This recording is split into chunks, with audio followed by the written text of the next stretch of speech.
தமிழகத்தின் 6 சட்டமன்ற தொகுதிகளில் இடைத்தேர்தல் நடத்த தேர்தல் ஆணையம் தீவிரமான முன்னேற்பாடுகளை மேற்கொண்டு வருகிறது.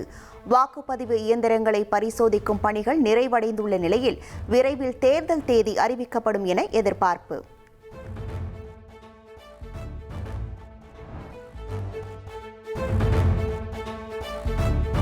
தனியார் பள்ளிகள் கட்டண விவரங்களை அறிவிப்பு பலகையில் வெளியிட வேண்டும் என்றே உத்தரவை எதிர்த்த வழக்கை தேதி குறிப்பிடாமல் சென்னை உயர்நீதிமன்றம் தள்ளி வைத்துள்ளது.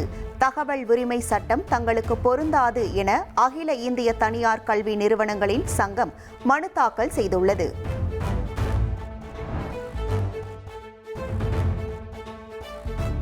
தமிழகத்தில் காவல்துறை உயர் அதிகாரிகள் 15 பேர் பணியிட மாற்றம் செய்யப்பட்டுள்ளனர். அடையாறு உதவி ஆணையராக கார்த்திகேயன், திருவண்ணாமலை மாவட்ட எஸ்பியாக உதயகுமார் நியமிக்கப்பட்டுள்ளனர்.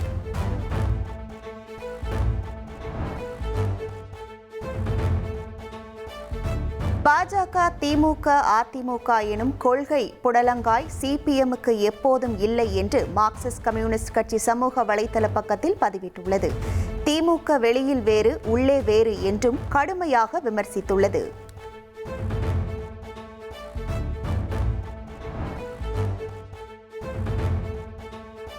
பாமக நிறுவனர் ராமதாஸின் திருமண நாளையொட்டி குடும்பத்தோடு சென்று அன்புமணி ஆசி பெற்றார். அன்புமணியை கட்டி தழுவி ஆனந்த கண்ணீர் விட்ட ராமதாஸ் அன்புமணியின் பேர குழந்தைகளை கொஞ்சி மகிழ்ந்தார்.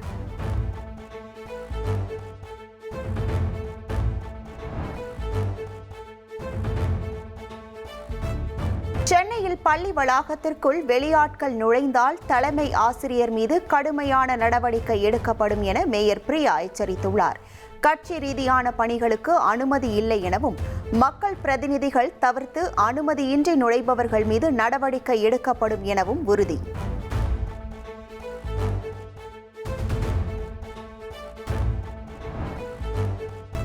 ஜனநாயகன் படம் இணையத்தில் கசிந்த விவகாரத்தில் படத்தொகுப்பாளர் பிரதீப் ராகவ் மீது எடுக்கப்பட்ட ஒழுங்கு நடவடிக்கை வாபஸ். சங்கத்தின் சட்ட விதிகளுக்கு உட்பட்டு செயல்படுவதாக மன்னிப்பு கடிதம் கொடுத்ததால் நடவடிக்கை திரும்ப பெறப்படுவதாக படத்தொகுப்பாளர் சங்க தலைவர் தகவல்.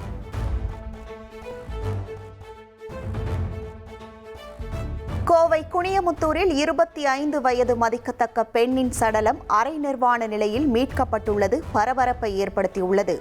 உடல் அரசு மருத்துவமனைக்கு அனுப்பி வைக்கப்பட்ட நிலையில் பல்வேறு கோணத்தில் போலீசார் தீவிர விசாரணை.